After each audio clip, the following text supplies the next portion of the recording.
How's it going? Welcome into another episode of Farm to Fame. I am Kelsey Wingert. That is Peter Moylan. That is Maddie Mass. These are the New York Mets. How's everybody doing?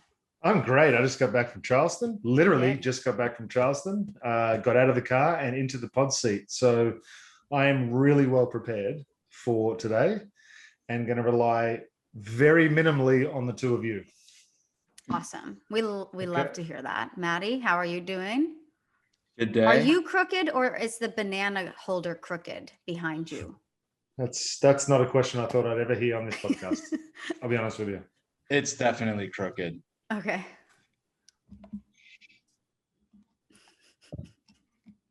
How are you? Now we're good. Now we're good. The sun's gone, which is great. Yeah. You had big sun rays in your eyes earlier. Yeah, we learned no recording between 6:20 and 6:40. Kelsey, it could be 6 a.m. or midnight and you look exactly the same, which is stunning. Peter? Obviously, I am the beast of the relationship and I did just come from the beach, so I don't care how I look. You're tan, fresh tan. I feel tan. I do feel tan. And you got the white shirt on to really complement the tan. And just in case, I've got the white hat just so that, and the white teeth. So yeah. Ow. Yeah, baby. Let's go. Let's go. Let's go. He just mentioned a hat. This is not an ad. JOMBOY, just on the website on JOMBOY Media, they just launched the sickest line of gear. And it's like clean, crisp. It's kind of swaggy. There's a little bit more sauce on these tenders than there are in the normal store. They did not ask us to say this. This stuff's actually sick. Peter just bought like the entire store. I did just buy the entire store. Well, my wife bought a little bit of it, but yeah, we bought a lot. So we're going to be rocking a lot of JM stuff. That's great. Hey, we got to talk about some baseball. Baseball. I am holding the New York Mets today. Hold on. How are you, Kelsey? Hey, I am doing You had a good weekend? I had a great weekend. I had a girls' night at Chateau Elan. Saw that. Which is like so much fun. But I went with my friends Ella Dorsey and Natalie Foltz McCann. She's married to Brian McCann's brother, Brad McCann. Flex. And yeah, they're both in the industry, get along really well. We had a great weekend, and then a long day at church yesterday. So it was good. Night of worship, baptisms. We love it. But thank you for asking. I worshipped the sea yesterday and today. Hey, there's no better place to be than the beach. Actually, this is a subject that we could really get into because I grew up on the beach, right? Okay. If you are heading to the beach with the purpose of getting in the waves and like body surfing, boogie boarding, surfing, being in the water and being active, I think that's a great place to be. If you're looking to just relax and chill and just lay out and jump in the water to cool down and just lay out and catch some rays, there is no better place than a hotel pool. Oh. Because you don't have to deal with the sand. You don't have to deal with the wind. You don't have to deal with idiots. Well, you do, but usually they're cut off at the door. You know what I mean? I get it. But if I'm at like Turks and Caicos or the Virgin Islands, which is where I like to go, I like to see the water. So I don't go to the pool. I was in Charleston. It's beautiful. Okay. Don't get me wrong. All expenses. I promise we're going to talk about baseball. We have a lot of baseball to talk about, but Peter's got my mind here. You get a all expenses trip vacation to anywhere you want. Okay. Maddie Mass? Mauritius. Oh, Peter already knew his answer. Mauritius. What was it? Mauritius? Mauritius. That's what I thought you said. What is that? Just look it up. Well, explain it. Can't even spell it. I can't explain it. I'm definitely not going to spell it. It is a destination island, kind of like a Bora Bora. Yes. That sort of place. Okay. Spoiler alert: my all expenses paid vacation is to Bora Bora and the Maldives on one of those over the water huts. I have enough Marriott points for one night. I just have to buy the flight. It's where the Maldives are, I think. To be honest with you, Mauritius and the Maldives. Beautiful. It is really nice. Matty Mass, where are you going? Atlantic City. No, I want to go to Barcelona to see a Barcelona Real Madrid game. That's been Big sports guy. I went to the stadium the old stadium where they used to play. And sorry, no, that's wrong. I was in Barcelona and I went to an old stadium where they used to do the bullfighting. That was the stadium that I went to. That was impressive enough. And they've now turned that into a shopping mall. So it's like the same sort of, because, you know, they kind of into that. Yeah, it was really cool. Right, shocker, you're into shopping? That's crazy. No way. Was there any baseball this week? Yeah, this is a baseball podcast. We got to talk about baseball. There's a lot to talk about in today's opener segment. I don't even know where to really start, but I think the shortest conversation we're going to have is about Yermín Mercedes and whatever the heck and bob happened with him. Yeah. Was hinting towards retirement on Instagram, and then he officially retired on Instagram, and then he came back and like hit a bunch of home runs. Right. I don't know what's happening. Did Tony La Russa have a conversation with him? I'm assuming, but is that what like? Look, from what I understand, that's what was said in an article, was that Tony La Russa said at the end of an interview, you know, it's been something along the lines of it's been up and down. Yeah, I'll have a chat to him. Like, I'll have a chat to him. I'll fix everything, basically. And I, in the back of my head, I'm like, Tony, I don't mean to be the bearer of bad news, but I'm not sure that you're the man for the job, to be honest. You know, there's been a little bit of give and take in that relationship throughout the course of the year, just a little bit. So I would probably rely on someone else to do that. But there was a stat on Twitter that said that before he was yelled at by his dad, he was hitting 344 with 6 homers in 139 plate appearances.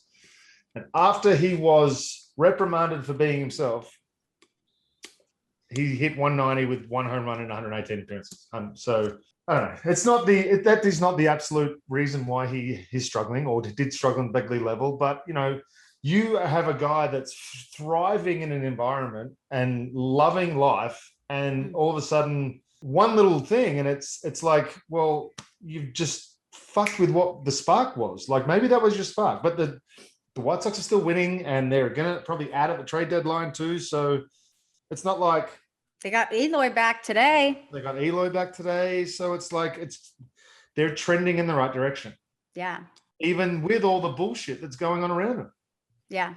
Which means they're a good clubhouse, honestly. When we were in Denver and we went down the line of when we were doing like the panel for the Q&A for the VIP fans who came to the watch party, we had to give our World Series predictions. And yes. I said Mets versus White Sox, but I can't remember who I took. I think I took the White Sox in 6. I feel like I would have remembered if I took the Mets, because I said Padres White Sox, and I said Padres in 6. Oh. And I'm feeling happy about that trade, by the way. We'll talk about the trade right now. All you need to know about Yermín Mercedes is that he was alluding to retirement. He retired on Instagram, and then he came back, and he's doing really well since he's been back. Okay, so the next thing in our opener segment is going to be the ESPN article that June Lee wrote. And yes, Peter, about the Angels. I was going to say, I don't know if you had time to read it, but if you didn't, that's totally fine. I did, and I can talk from a guy that was in the minor leagues, but from a different perspective. All right. Well, let me give the things that like stand out to me the most for people who didn't read the article, and then you just dive in. Okay. So essentially, they interviewed some minor league players for the Angels, and they just kind of, I mean, I threw the Angels under the bus, but maybe they should be thrown under the bus because the pay is so wild. But one of the players, Kieran Lovegrove, plays for our Rocket City Trash Pandas. Baby, we love them. He said that he is living with 6 other teammates in a 3-bedroom apartment, sleeping on a twin mattress with one person sleeping in the kitchen and 2 others in the living room. And that's pretty standard.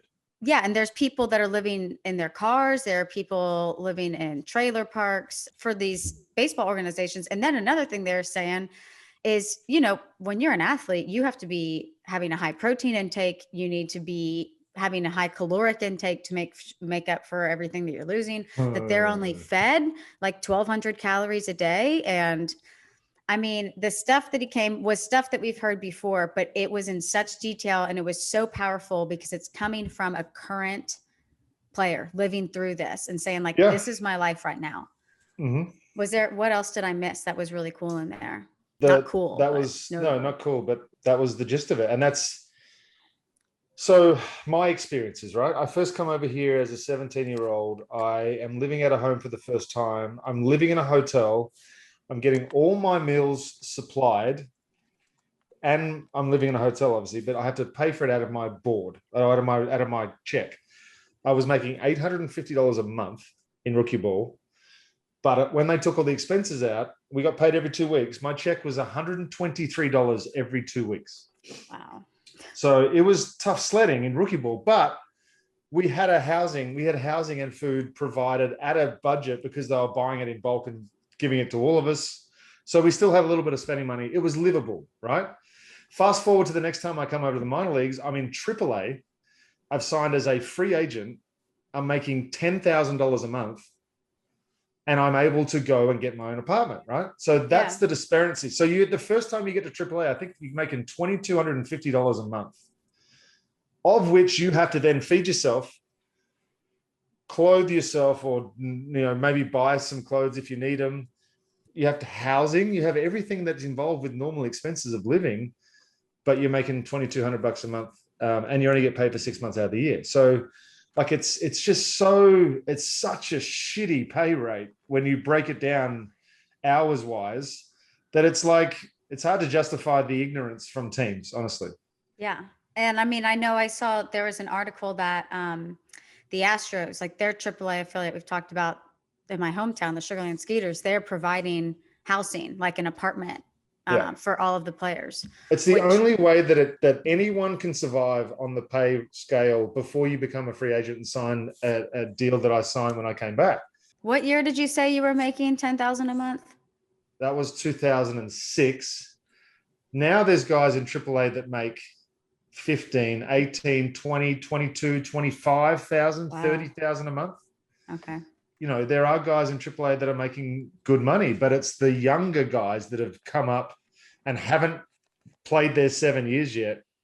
They're the guys that are scuffling. They're the guys that are just like, you have to get through this contract at this shitty rate and live like a human being and hopefully get to the big leagues where everything changes. The difference between skill level between AAA and the big leagues is consistency. Mm-hmm. The difference in pay is fucking astronomical, and it shouldn't be. If you were to walk into any big league clubhouse, would all of those players say that minor leaguers should be making more, even if that might affect what you make as a big leaguer? Like, would big leaguers be willing to give up any kind of money to help minor leaguers? Kelsey, it's not even about that. It is, why should the big leaguers have to give up? We're talking about billionaire owners that are rolling in cash. Like, it shouldn't be that the players have to give it up in order to give it. They would 100%, because it would take $1 million off a Trout contract to be able to feed and house the minor leagues. Yeah. So it's like, we're talking about whole organization. We're talking about such minuscule amount of money when you talk about the grand scheme of things. This is what's so frustrating when you look at baseball, right? I'm going on a bit of a tangent here, but this is what's frustrating, because you look at baseball and you're like, there's so much money, but there's so much disparity between the minor leagues and the big leagues. It's just every single big leaguer would say 100% that they would give up cash to make their lives better, but it just won't happen. It won't happen that way. Teams are ignorant to it. Teams are just, they have the law on their side for somehow. Like they've taken it to court. Minor leagues don't have a players union. There's no one. There's now a couple of guys, ex-players that are trying to fight it, but I don't know if it's winnable. Like, I really don't. I just think that it's another big old, and we're going. It's like trying to fight Amazon. Really, it's like, what's the point? Really. Woo. So that's the Angels article, but the article was written by Joon Lee. I hope I'm pronouncing his name right. It's Joon. But it was a really good article. A lot of details in there. So go read it. Third thing on the docket in the opener, and this is just a quick one, Peter. The Guardians. Love it. Awful. Hate it. You hate it. Also, JOMBOY found out, and I think is now common knowledge, that it's the name of a both male and female roller derby league or team in Cleveland. So research department just decided to just say, not type it into Google and see what came up, or what? I mean, would that serve them any threat? Like, would any team be able to? If there's a registered name, they can do whatever they want with that name. That's their name. Hey, go on. We'll see what happens. So we'll see what happens. They're the Guardians now. I see what they did there. Indians, Guardians, keeping those final letters the same. Okay. The biggest news in baseball this week was Adam Frazier to the Padres. Adam Frazier leads all of baseball in hits this year. He's second in batting average. I think he's hitting like 327. Yeah. He was an all-star this season. He was a Gold Glove finalist in 2020, one of the best bats on the trade market this year. He's had a career year, and he's been a part of the Pirates for a really long time. So first, and then Pittsburgh is also sending $1.4 million to the Padres. So that's what the Padres are receiving. Before we talk about what the Pirates are receiving, how do you think Adam Frazier fits in to the Padres? I think it's going to be a mess early on. I don't know what they're going to do with all those bats, but it's a great problem for them to have. I see what they're doing. I don't know how they were able to pull it off sort of so calmly. I felt like it was just, he's the best bat available, and he's gone second trade in the whole really trade period. So it's like, here's what I said to Maddie before you came on. I don't care what happens at the trade deadline. All I hope is that whoever receives becomes one of the top 8 teams in the league, so we can have a really cool playoff. Mm-hmm. I don't care about anything else. Like, honestly, that's what I obviously hope the Braves do amazing, and Kansas City held a special place in my heart. But I just want to see good baseball at this point. Yeah. It's almost like I'm a fantasy player, and I just want to see all the best players on the best team, and I just want to see them play off. Yeah. Sounds kind of crazy because it's a complete different way of thinking to what I normally would say about the subject, which I would like all teams to be competitive. But if they're not going to be, right, if we're going to have tanking and we're going to have all the rest of it, then why not just have 2 trade deadlines and just pile up all the superstars on a couple of teams and make it a free-for-all? Yeah.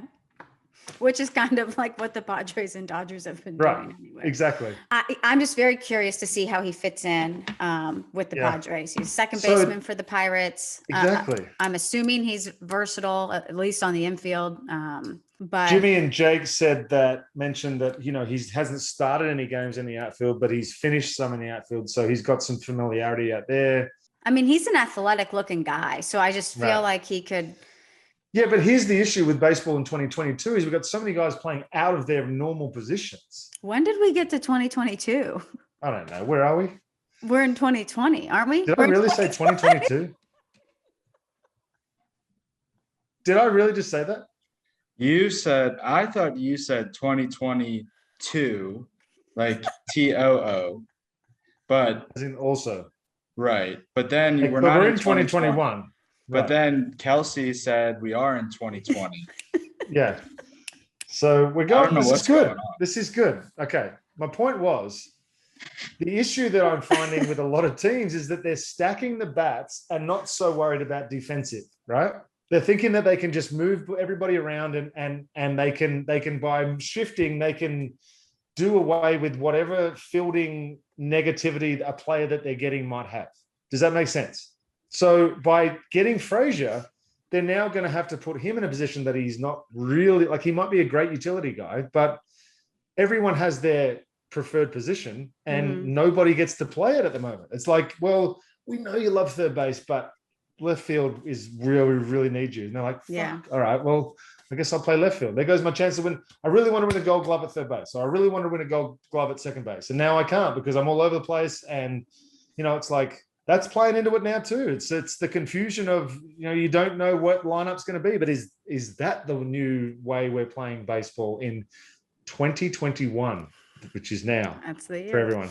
That is the current year. So one of the things that I did see on Twitter that was Don't you say it. Don't you say it. If you mention that the H word and the T word in the same sentence. Okay, go ahead. H and T word. Go ahead. I'm nervous now. Go ahead and say what you're going to say. Okay. It was reported that the Padres felt great about the trade because they felt like the 3 prospects who were about to get to that they gave up for Frazier weren't any of their super coveted prospects. Like they felt like they were able to hold on to their guys while getting a guy who's leading the league in hits and hitting 329 on the year. And that is a great way to spin it. What I read was that they're looking to trade Eric Hosmer. Oh, I did see those tweets. Yeah. So I was like, man, like what? Couldn't figure out what the E and the H were. Yeah. It was a H and a T, but you can throw an E in there if you want. E. So that is what the Padres are getting. Yeah. So just adding a great bat, consistent bat into their lineup. And another one. Yeah. Another one. Do you think they need to get a reliever or a starter? Yes, they're Padres. both. 100% both. Really? Yeah. And that's why the Hosmer thing was like, do we just throw Hosmer? Do we throw Hosmer in with some cash and get a starter and a reliever from the same team? When I think of Padres pitching, my first 2 thoughts are Blake Snell hasn't been having a season that I would expect him to. And then if I think of the bullpen, I think Mark Melancon has been the best closer in baseball. Have I missed something? Is Mark Melancon There's got to be like a bridge slid to off? Mark Melancon. No. There's got to be a bridge to Melancon though. Like it's, Yeah. You look at the playoff teams for the last. I mean, you want a good setup guy, but. You need a good bullpen this day and age because you need to have one of two. You need to have either the 3 dominant starters and a closer, or you need to have 2 dominant starters and 3 really good bullpen arms to cover. Look at what the Braves did a couple of years ago when they went out and got Green, Melancon and O'Day. And they got 3 relievers at one trade deadline. It was like, holy shit, now we go. And they like filled the clubhouse with energy. And this is what these trades do. This is the part that fans may not like think about is that as a person sitting there in a team that's kind of either on the borderline of being a playoff team or they're, they can see it, they can feel it, but they're missing a couple of pieces. If their GM goes out and grabs one of those pieces and goes, fuck yeah, boys, let's go. We're going for this thing. All of a sudden the clubhouse is like, let's go. Like it gives you the second half, all of a sudden gets a kick into gear. And then the difference between playing baseball games in July, August compared to September, when you know that you're 30 games away from the finish line and you're 3 games out or you're 1 game up, but they're coming like, the purpose that you feel going to the field compared to July 7th when it's 100 degrees outside and you've just lost 3 in a row. You've given up 3 runs in your last 4 outings. You're just like, fuck. It's a grind. But that's what everyone plays for, obviously. But by the time this podcast is out on Wednesday, these deals might have happened. But there's a ton of talk about Max Scherzer today being dealt. Were the Padres linked to him at all? If they are, then I mean, that's just silly. I retract everything that I said before. Could you see the Nationals trading Scherzer to the Mets? That's another thing I was saying. Like for years, I had it in my head that, oh no, you only trade to the other league. You don't make your own league better. It was almost like I don't know if that was just my own rule that I made up in my head or what. I guess they traded Frenchie and Church back in 2007, I think it was. Brian Church for Jeff Francoeur back in 2007. Mets Braves, like 1 for 1. It was kind of like a weird trade that Frank Wren made. One of the many that Frank Wren made. But so I don't know where he could go. He could go anywhere. Depends on the relationships of the GMs. Like it's if all of a sudden Rizzo and Anthopoulos go out and have a few beers and they're like, fuck, you know what? You want Scherzer? Give me Drew Waters. And they're like, all right, yeah, cool. Like I don't know how these deals go down. I'm assuming that's how it is. That and a bunch of fucking emojis on a text, I'm sure. So that's who the Padres getting. The Pirates are getting 3 prospects. Okay. It's headlined by the shortstop. That's Tussauds Marcano. Yes. Oh. So he is the key guy. He is their 5th overall prospect. I think he slots in as the Pirates' 7th overall prospect. The other 2 prospects are Mitchell Milano, and he's a right-handed pitcher, and outfielder Jack Suwinski. So Marcano, Melanio, Suwinski to the Pirates. Like I said, Marcano's the headliner, key guy, sitting 272, 6 home runs, 26 RBI, and 44 triple A games. He had 25 big league games this season, only hit 182. Did y'all see the tweet that John Heyman sent out where it was like he copy and pasted a text that he got from like the GM or like somebody within the organization and forgot to change some of the pronouns? He just copy and pasted it into a tweet. I didn't see it. So he tweeted, Tussaunt Marcano was the key guy in deal for Pirates. He was the one we wanted, ranked number 5 in Padres system and was not available during talks this offseason in Musgrove deal. He just forgot to change we to was the one they wanted. Yeah. But apparently that's who they wanted. Maybe he's just a big fan. Yeah. He just, be curious to see how they work him in with O'Neill Cruz, our 6'7" shortstop. Melanio, I might be saying all these last names wrong. I hope He so. is It makes for a way better pod. an A-ball pitcher. He is 2-2 with a 3.60 ERA in 22 games this year. But one thing to note, 59 strikeouts in 30 innings, Peter. Another thing to note out, he was in rookie ball from 2017 to 2019. 3 years in rookie ball. Is that normal? Kelsey, if you'd like to go to my baseball reference page and click on show minors, it would show that I Please tell spent me. 3 years in the Gulf Coast League. So it is normal. Not normal because I Hey, wasn't you had a big developing. career. I wasn't developing back then very well. Okay. You won the most improved award though. Most improved. Slow developed player. I was. Yeah, I got the most Oh my likely to gosh. tell jokes award at every single. Yeah. This guy's a reliever. He started in low A, was really good, was promoted to high A, hasn't been good. Suwinski, he is in double A, productive at the plate, outfielder. He's hitting 269, 15 home runs, 37 RBI in 66 games, 949 OPS. So those are kind of the 3 prospects that the Pirates are getting back. Good for them. Hopefully, again, we talk about maybe this will be the one that sparks a really exciting finish to the trade deadline. But there is still a lot of needs and not as much to be. There's only a limited amount of people that are available. So this is the cat and mouse game that I love about GMing. That it's like being in sales. Do you call, or do you just wait for them to call you, or do you? It's exciting. It's like a drama. You really are going. You're going down a road right now. Okay. Fair enough. Fair enough. Okay, Good. let's go ahead and get into our Rookie of the Year watch. And the Rookie of the Year watch segment is brought to you guys by Mansplain Baseball Elsewhere. What? Whoa. Girls? Okay, so if you haven't heard of them, if you're a Braves fan, you've probably heard of them for sure. If not, you can probably hear them speaking from their house without microphones. Yes. It is Ashland, Emily, and Marla. We spent some time with Ashland, a lot of time with Ashland in Denver. Her and I were roomies, and she knows baseball. Like she does. all 3 of those women, love sports. baseball, and they know it. Sports. Yes, and it's every level. Like the way that Ashland was covering the College World Series, I was like, dude, how do you have time to be covering it at this depth on Twitter and then still she has a job, like a normal full-time job. She has the podcast. They do numerous podcasts. Anyway, it's called Mansplain Baseball Elsewhere because it's 3 amazing ladies. Yep. They talk about Braves baseball. They talk about AL team updates and other big stories from around the league. They get guests on their show, which do you guys like that? Because we don't know if we should start bringing guests on. So if you're looking for a deeper dive into Braves baseball or 3 chicks who know baseball really well, this podcast was made just for you folks. So Yes. go ahead and check them out. Mansplain Baseball Elsewhere. You can listen to them They're on your hilarious. podcast platform. I think it's every Tuesday that their episodes come out.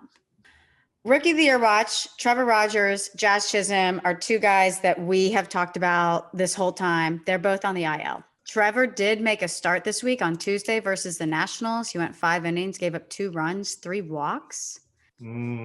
His ERA is now up to 2.37. He's still in the top 10. That's alarming. And I think he only threw 78 pitches. So it's not like his pitch count was super, super high for 5 innings.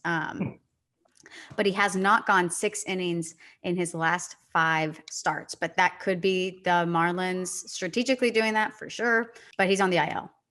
Jazz Chisholm's on the IL. Ion Anderson is on the IL. I did see Jazz on the mound, the BP mound, just yesterday or today. When was it? So I'm not overly concerned. Oh, yeah. If that was an injury that I'd be concerned about, then he wouldn't be doing that. Yeah, I will get into that Okay. but we'll go deeper into it when we talk about injuries. But yeah, it's a super minor injury, and he thinks he'll be back when they start the next homestand versus the Yankees. Good. Okay, Ion Anderson's on the IL. The other guys in the NL, Ke'Bryan Hayes, last 7's hitting 241. He does have hits in 5 of his last 6 games. He's hitting 263 on the season. I think Pirates fans kind of with him are like, man, he's not having as great of a season as we thought he'd have, but like, we're not worried about him in the long run. Like, he's fine. Right. Jonathan India, I have an announcement to make. I think that Jonathan India. Don't you really? Yeah. If Trevor Rogers is on. I had the same thought. Come on. Yeah. Think if Trevor Rogers is battling injuries, like, we'll have to see how long it takes him to come back from this. And when he comes back, if he's still only pitching limited, what is Jonathan India's WAR at this very moment? It was 2.2. Yeah. So Trevor Rogers 3.1. Jonathan India is currently 1.7. Well, anyway, if Trevor Rogers starts kind of creeping down, I think Jonathan India is going to take over. He's hitting 277 on the season, 8 home runs, 38 RBI. Doesn't really jump out to you, right? Like, it's good. He doesn't have a ton of power, but he has some pop. RBIs are good, not super high. Batting average is good. But you need to go see what guys on the team say about him. Joey Votto. The things Joey Votto was saying about Jonathan India, and he made that same point that, like, his numbers might not stand out, but this guy is good and he's making the team better. Jesse Winker was saying how he feels like every single time he walks up to the plate that Jonathan India is on first. He is an on-base machine. So he's hitting 348 in his last 7 with 6 walks, 2 a home run, 2 RBI. But he took over. So it's not outlandish. It's not outlandish for you to say. An offense WAR can fly up if you have a couple of big weeks. Yeah. I mean, his teammates, the Reds fan base, like, people are falling in love with this guy. Good. He ranks 4th in MLB with a 404 on base percentage. I mean, he's getting on, and you see, there was a really funny tweet that, Maddie, I'll need to send to you so you can put it on. But it was like a random fan tweeted it out. And he was like, why do we like Jonathan India? And somebody responded, like, guys at the bar pounding their fist on the bar saying, because he gets on base. So he's not doing anything that's like overly exciting. He did have a big home run the other week, but like, he's just getting on and being a spark for them. So that is one of my predictions. Dylan Carlson, 2-run home run on Sunday.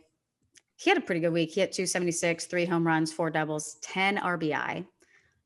He's still hitting 253 on the year. Patrick Wisdom, I don't have anything on him. I just feel like we have to say his name.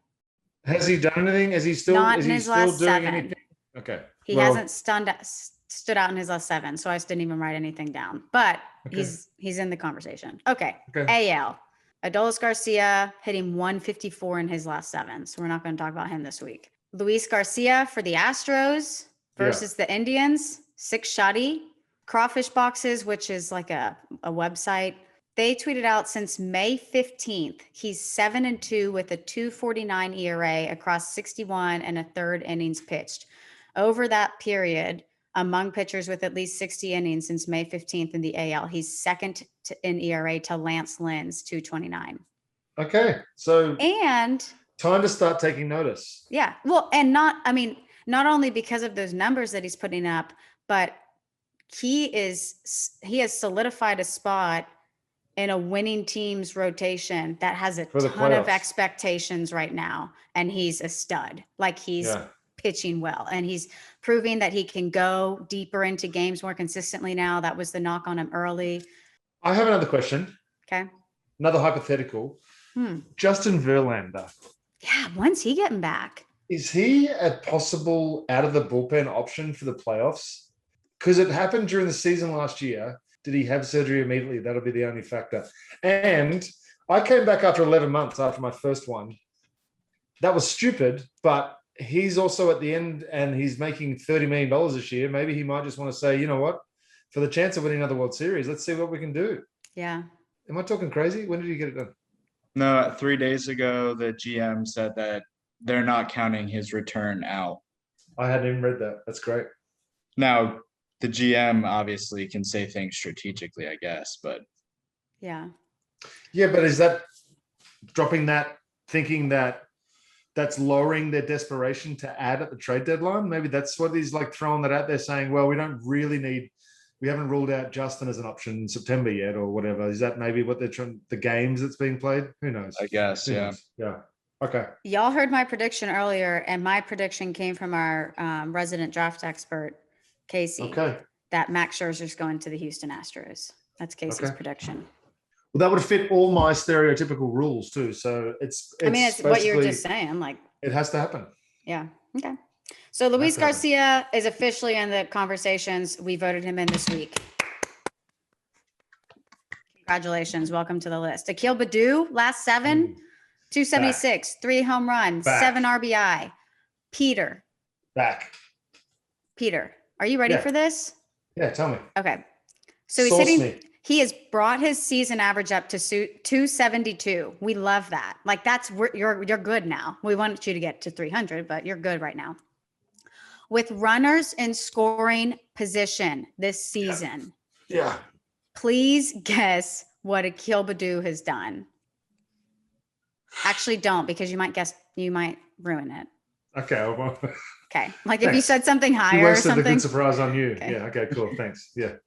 With runners in scoring position this season, he's Yeah. hitting 391 with 4 doubles, 2 triples, 3 home runs, and 30 RBI. That's pretty good. With 2 outs and runners in scoring position, he's hitting 435. Okay. So Bases loaded. I'm not done. Bases loaded, 6 for 8. 6 for 8 with 15 RBI. clutch. Now you can state what you're going to say. Maddie, guess What did Maddie say? what I just wrote down. What? Rookie of the year? Akil Baddoo? Clutch. I'm not sure if you can read my chicken Oh. scratching, Can't read anything. but clutch. So there's an unmeasurable gene that some people have, and it's called the clutch gene. And I have witnessed it. Some people believe in miracles. I believe in the clutch gene. Okay. Because it is real. People have it. I've seen them use it. I didn't have it. I was okay. Like I did all right. But, I never had that moment. Those dudes that have those moments on a regular basis, they have the clutch gene because it takes so much mental strength to be able to just calm yourself to even realize where you are in those situations. I pitched in one playoff series in my whole fucking career, and it was the greatest 3 or 4 appearances in my life. And I was chasing that for the rest of my career because it was so awesome. Wow. That's deep. Yeah. But so, yeah, we love Akil Baddoo. Somehow I turned Akil Baddoo into a story about myself. And you know what? Another thing that I like that the Tigers are doing is at first, I just changed the camera so you get my biceps in a little bit. No big deal. Sorry, guys. go ahead. at first, they weren't playing him against left-handed pitchers because he's not good against lefties. And now they're putting him at the top of the lineup and they want him getting at bats versus lefties. And it's just like, wow, what a flipping concept to like, you're not in it this year. Make him learn like while you can, because this Right. guy's going to be a stud. And now Not he's everybody getting- has to platoon. And that was some of the problems that the Braves got into. I mean, it was just constant platooning. I feel like the most consistent teams have consistent lineups, or they're the Rays. that's basically how it works, right? Yeah. So do you have any other thoughts on Akil Baddoo? He's awesome. Yeah. And the comeback, and I think I mentioned this a couple of pods ago, but I mentioned it again. The fact that he didn't just go, Akil Baddoo has arrived, shit, and he's gone. He's come back, he's dealt with adversity, and he's come back again. So that's congratulations, and that's brilliant for him. Yeah. When I was going through the Rookie of the Year race this week, I got hyped. Like, this is the first week. It's exciting, but I think it's because we're talking about different guys. Like, We're also Jonathan talking India, about congratulations on NL Rookie of the Year to Jonathan India. Can't wait to clip that whenever he gets announced. Monday, July 26th, it says on my phone. So I'm not sure the awards are being announced tonight, Kels, but if they I are, really hope that he wins it and you get to clip that. I do too. But yeah, Luis Garcia, Akil Baddoo, Casey Mize didn't have a good start. I'm not going to get into it. He's limiting. They're super limiting his innings. He was supposed to start being stretched back out a little bit this week. He went 4 2/3, 4 runs. He had 4 scoreless innings, and then Peter's Kansas City Royals worked their way back into it. My Kansas City Royals. Thanks for bringing that up, Kels. You're welcome. I love how you allow me to turn every story or every name into a story about myself. The only other guy in the AL, Randy Arozarena, and normally I would skim over Fergie this. and Jesus. Peter, normally I would skim over this, but you need to know that in his last 7, he's hitting .323 with 2 doubles, a home run, and 5 RBI. He has 3 home runs in 2 games. He had a 2 home run game, and he has 4 multi-hit games this week. Nice. So he's had a really good week. And every other week, he's kind of been like, yeah, Randy Arozarena hitting .240 in his last 7. But this week, guys in the AL stepped up, and the NL. Right. Okay, so we're pretending that this is the week after the All-Star game, and we are doing our mid-season predictions, and we're predicting Rookie of the Year. And I'm going with it. NL Rookie of the Year. And I'm saying this, I think I'm comfortable saying this because Trevor Rogers is on the IL right now. My NL Rookie of the Year is Cincinnati Red, Jonathan India. Congratulations, Jonathan. My AL Rookie of the Year. Ooh. I'm going to give it to, I want to say Luis Garcia, but I feel like nobody's talking about him in the national media. So I feel like I have to give it to Akil Baddoo. Okay, sorry, go ahead. Yep. Akil Baddoo. No, I forgot about Adolis Garcia. Dang it. I'm going to ride it. I'm going to give it to Akil Baddoo. I think he's going to keep being clutch. I'm so sorry, Adolis Garcia. I scrolled past your name. I'm going Adolis and Rogers. Write it down quick, Maddie. And I love that we didn't pick the same person.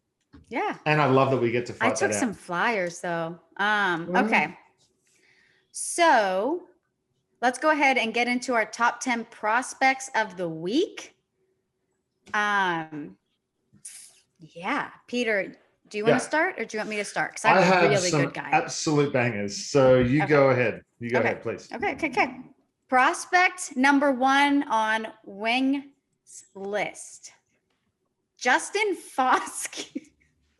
I was going to say Wingnuts because that's what Jake calls me, but I don't want to call myself Wingnut. Okay. We start that again because that. Can we name this segment something other than what you just started with? That what were you just about to name it, please? Let's come up with a name so that you can feel comfortable saying something, a full word, instead of starting a word and then just going on a tangent mid-word. Like not even mid-sentence, mid-word. You went from and tried to pull it off like I wasn't going to pull a face. Like I'm not listening. Like, see these are in. They're in. All right, we're ready. Okay, we're moving into our top 10 prospect. Diving into our top 10 prospects of the week. I'm going to start this week because my guy went absolutely bonkers, and I'm talking about Justin Foscue of the Texas Rangers. Their 5th prospect. He's in high A. He's a second baseman. What are you doing, Peter? Reading. Oh, okay. So Foscue was drafted 14th overall by the Rangers in 2020. Mississippi State guy, SEC guy. He's hitting .318, 11 home runs, 26 RBI. 1120 OPS in 23 games. So he's having a great season so far. He missed 6 weeks of the season with a rib injury, but he's having a good year. But Peter, this is where it gets good. Okay. Came back from his injury July 11th. He has a 7-game hitting streak. Okay. Reasonable. In that 7-game hitting streak, he's hitting .533 with 5 doubles, 8 home runs, and 17 RBI. He took his average from 182 to 324 in that stretch. So he has homered in 8 consecutive games. Holy Hit a home run in 8 straight games. And that was one of those was Thanks a for coming in, everyone. That's the end of the show. Yeah. One was a Holy multi-home run game, but he has hit a home run in 8 consecutive games. My goodness. Wow. Yeah. That we clapping that? Okay. Outstanding. My first guy, Travis Demeritte. Demeritte. Demeritte. Didn't he was in the Braves organization? Still is. He still? Still Okay. is. Yeah, Yes. then it's So Demeritte. this is why it's such a cool story, right? He's down in Gwinnett. Gwinnett. 30th overall pick in the 2013 draft by the Rangers. So he's been in the system for a while. This is his 9th season. He's still only 26 years old, right? Oh, I thought he was I'm younger. going to get into the reason why I pointed all that later, but he hit 3 grand slams in the last 7 days. What? Yeah. For the season now, he's hitting .333, and he's not 1 for 3 or 2 for 6. He's had 12 homers and 6 stolen bases too. He's an outfielder. So I'm thinking that maybe he was just a late bloomer. He could end up being a late bloomer because he's had 140 odd at bats this year, and he's hitting .333. So maybe he's figured something out. Maybe he's worked something. Dude, back like 4 or 5 years ago, the Braves loved him. Like he Yeah, was talked he was about huge. a ton. He Yeah. was like, I mean, I guess it was before Acuna was such a big deal, but like that's the prospect that you would hear those guys talking about. So we hear this a lot from Aussie guys. They come over here when they're young, 16, 17, 18, underdeveloped bodies because we don't play a lot of baseball. And we develop slowly over here because it's such a rude awakening for us that the workload increases so quickly for a lot of, especially when I first came over here. It's changed a bit now because we are up to speed with what it's going to be like in minor league baseball. So it's a little bit different. So my point is, with such young signings, often international guys don't get a lot of chance to prove themselves because they're costing a visa. It's a long flight, big money now to get international players into the country. So maybe it's an effect where he's just a late bloomer and he's gonna all of a sudden take off. He was a 1st-round pick, 30th overall pick in the 2013 draft. So he was multiple teams saw him as an uber prospect, and maybe he's found something that's clicked in the this season, the last couple of months. So Yeah, I love Travis, that. I don't know why I thought he got traded. and he played in Adelaide in the ABL, so he's destined for greatness. Carry on. Okay, next prospect, Kyle Isbel. He's in AAA for the Royals. You may have heard of him because he played in 12 big league games this season where he hit .265. Like, we'll take that. He was drafted 3rd round in 2018 by the Royals, but when he had those games this year, that was his debut. He currently has a 13-game hitting streak, and he's hitting .324 in the month of July. In that 13-game hitting streak, though, he's hitting .415 with 6 doubles, 2 home runs, 9 RBI, and 11 walks. 11 walks. And he's taken his average from 222 to 254. So he was down there, and he's climbing it back up, but 13-game hitting streak.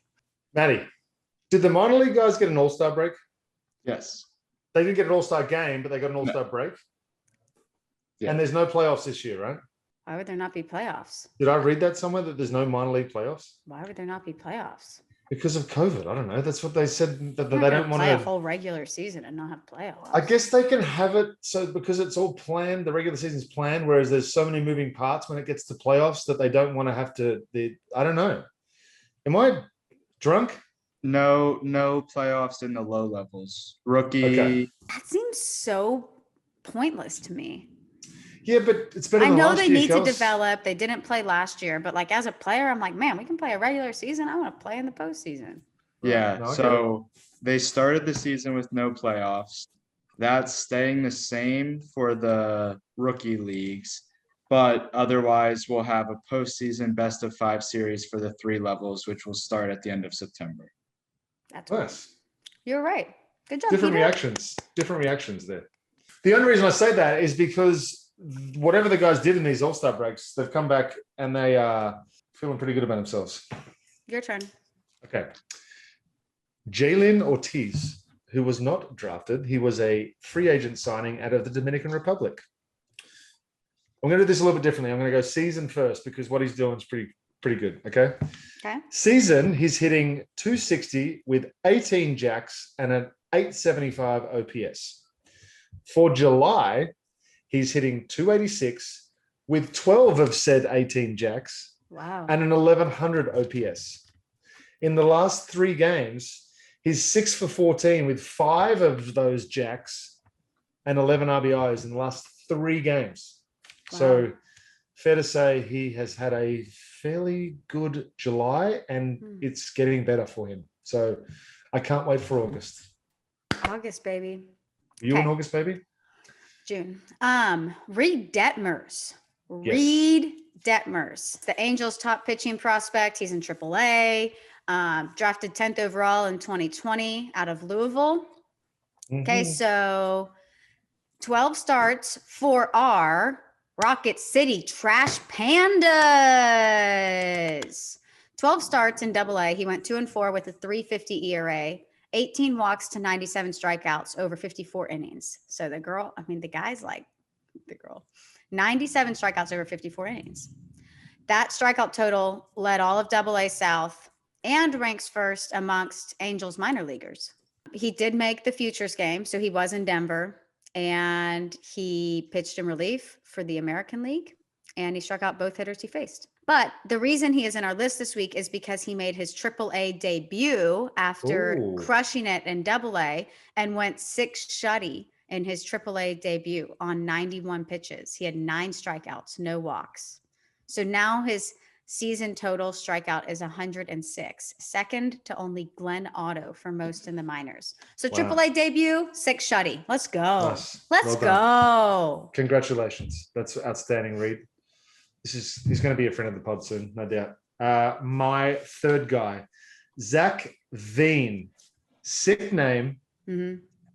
He was also 9th overall pick in the 2020 draft by the Rockies. I also saw this kid take a few hacks against live pitching prior to the season when I was just learning a lot about analytics and spin rates and effects and all that sort of stuff. So I watched this kid hit live. He's got a really, really nice swing. He's in low A, the Fresno Grizzlies. Again, on the season, he's hitting 284 with 17 doubles and 11 home runs. In July, he's hitting 325 with 9 home runs. He said, fuck the doubles. I'm just going straight homers with an 1100 OPS. So maybe he's found his power stroke. Maybe he's got comfortable. He's just figured, you know what, I'm just going to go dropping back shoulders and hitting yaya. So well done to him. Well done to you, Zach Veen. Excellent name. Carries himself like a big leaguer. I'll just say that. I know that sounds like, but he does. He looks like a big leaguer when he rocks up. So some people don't. Okay. Look at me. Yeah, just like you. Oh, Peter. Screamer.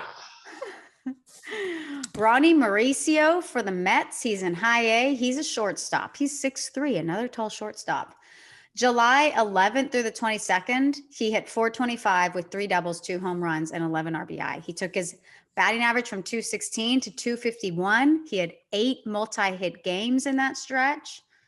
And there was an Athletic article by Tim Britton that just talked about how he used that downtime in 2020 to like completely reshape his body. And they said that after hitting all of 4 home runs in more than 500 plate appearances at Low A Columbia in 2019, he had 10 through his first 226 at bats this year. So Wow. worked out in the gym, got some power stroke. Peter got a hat, 425 in that stretch from July 11th to 22nd. Way to go, Ronny Mauricio. He's like going to be a really big part of the Mets future. Maybe because they have Francisco Lindor at shortstop for the next decade.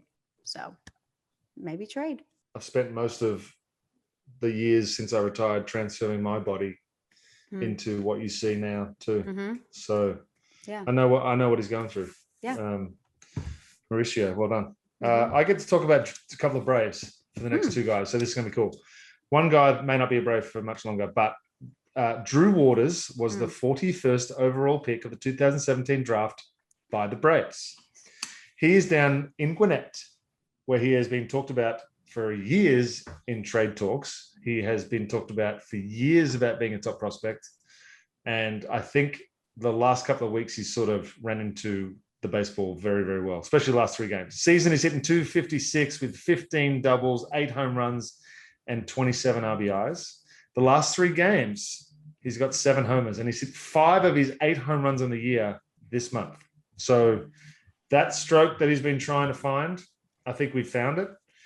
He went away with Team USA a couple of years ago, and I was able to watch him play on a regular basis there. He's dynamic in the outfield, really, really good in the outfield, and I think the bat's starting to catch up too. So do you think the Braves are more open to trading him or Pache? I have no clue. The fact that they started the year with Pache makes me think that they'll probably give Pache more of a chance to prove himself, maybe. But I mean, you can't have them all, right? Go Drew Waters. Been hearing about him for a long time. Yeah. My final guy is Kiebert Ruiz. He might be familiar to you. He is the Dodgers' #1 overall prospect. He's in AAA, but he did have a little sip of some coffee, 6 games with the Dodgers earlier this year. He hit 143. Okay, this is a guy who I feel like we could be talking about as a trade piece. He, like I said, as a catcher, he's hitting 305 on the season, 16 home runs, 44 RBI. He's not by far, but he is the masher in that OKC lineup for AAA for the Dodgers. He currently has a 9-game hit streak where he's hitting 375 with 5 doubles, 4 home runs, and 12 RBI. He had a 3 home run game on Friday and a double that was nearly a home run. So he almost had 4 home runs. He had a career high 5 RBI. It was his 4th multi-home run game of the season already. His 7th of his career, and he has 3 consecutive games with a double, 4 doubles in the last 5 games. So this guy has some pop to him. He's hitting for average, hitting 305.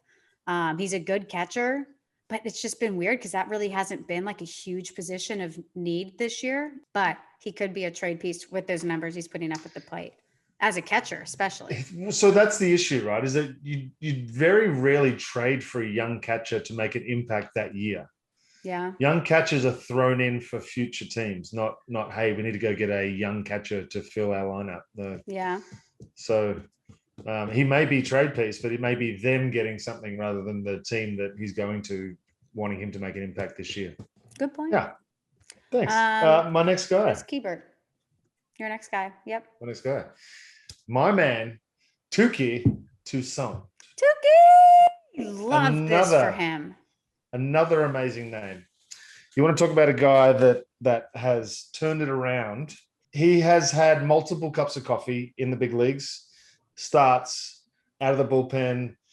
He would have an amazing game where it's like, yes, he's found something. And then he would have a terrible game where he's out in 2 2/3, right? So it was very inconsistent. But since he's come back from injury this year, the 2 games that he's pitched and started for the Braves in obviously crucial times too for the Braves, 6 2/3, 3 hits, 1 run, 5 Ks against the Padres. And then his last start, he went 7 innings, 5 hits, 1 run, 10 Ks against the Phillies. So and his pitch count, I think, was pretty pitch counts below manageable. 100 each time. He's throwing strikes. I talked to him yesterday. I said, dude, what has happened? And he just said, look, it's just been a number of adjustments over a number of years and something's clicked. He's been working his ass off. And it seems to have been it's obviously working for him. I think he's confident. Yeah. I think he's going out there. He might have got to the point where he's just like, you know what? This could be my last crack. You know, like it gets to that point where you've had multiple opportunities and you keep going up and down and injuries and all the rest of it. At some point, you're just like, man, I got to stop thinking and just throw. Yeah. It seems to be working for him. And he seems to be having fun, which is obviously the massive key too.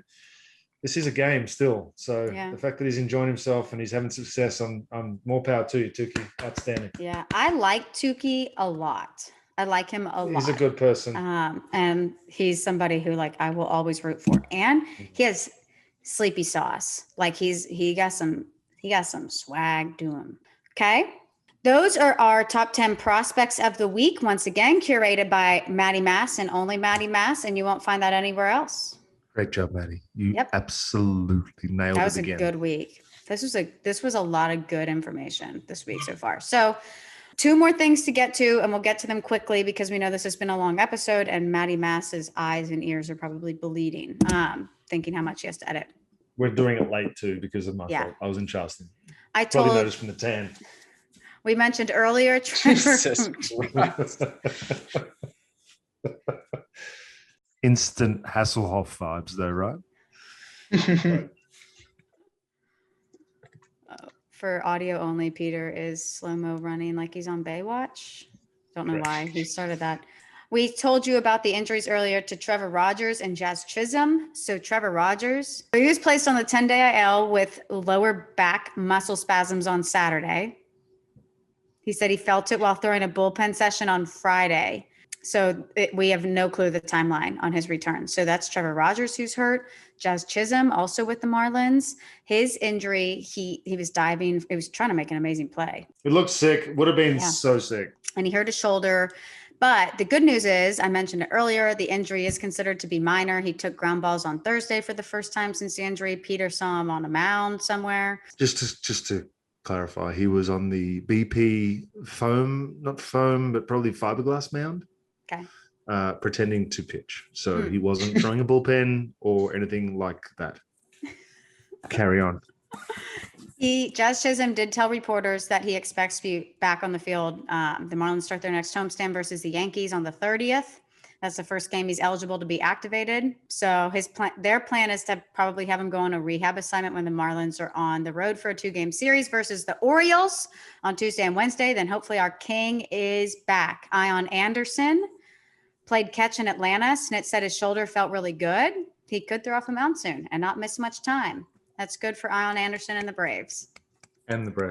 Marco Luciano for the Giants. He's the Giants' top prospect. Probably should be seen as a top 10 prospect in all of baseball to everyone. He hurt his shoulder, but he got pulled from a game and nobody really knew what was going on. They thought he might have been traded. There were talks that he was like trade rumors for a big name pitcher, but they came out and said that it's a minor shoulder discomfort and he's day to day and he didn't play Saturday or Sunday. So that's kind of like an interesting one, I guess. Carlos Carrasco, this is just, Maddie didn't have this on the list, but Carlos Carrasco for the Mets, he's been tweeting about him all week, making rehab starts. I read that they think his next start could be in the Mets rotation. He would only be stretched out to go like 4 innings, but like, hey, come on back, King. That's so awesome, but obviously not for Braves fans. Mm-hmm. Well, Jacob deGrom is still hurt, so y'all are catching a break, not having to see him this 5-game series. You know what I mean? Yeah, I do know what you mean. Is Syndergaard coming back? Gosh, I feel like can't remember the last time I saw him pitch. I feel like it's been years. Okay, Aussie lingo for the day, Peter Moylan. Okay, it's a very simple one today. It's just 2 simple letters. T-A. Ta. Ta. Ta.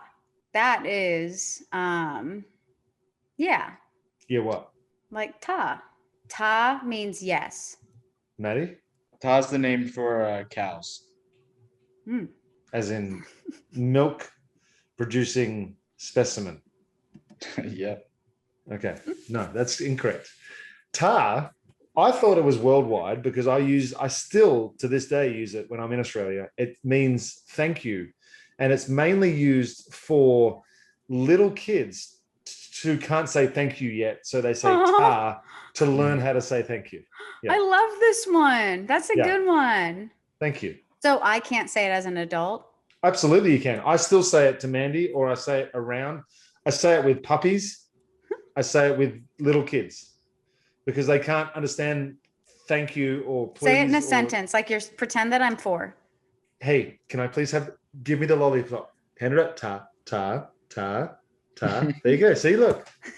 Rather than saying thank you, or it's like give it up, or ta, thank you, or so ta, ta, ta. And then all my kids would say it, except for Leilani because she spent majority of the time here. But the two Australian girls who grew up in Australia, ta, ta, ta. I love that. I love that one. That might be one of my new favorites, along with what was the Dinkle one? Funk and Dinkle.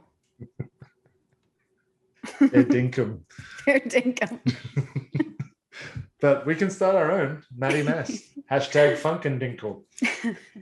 Okay, well, we know this episode was a longer one, but there really was a lot in the opener, and there's a lot happening in the Rookie of the Year race. A lot of amazing performances from the prospects. So thank you guys so much for listening. We hope that you guys have a great week. Next week's episode, we will probably hit on a lot of the trades because the trade deadline's on Friday, and introduce you guys to some prospects that are in your organization now. So thank you for listening. Farm on, farm often.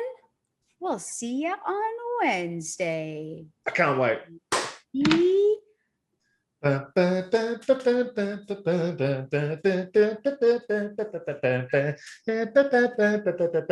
was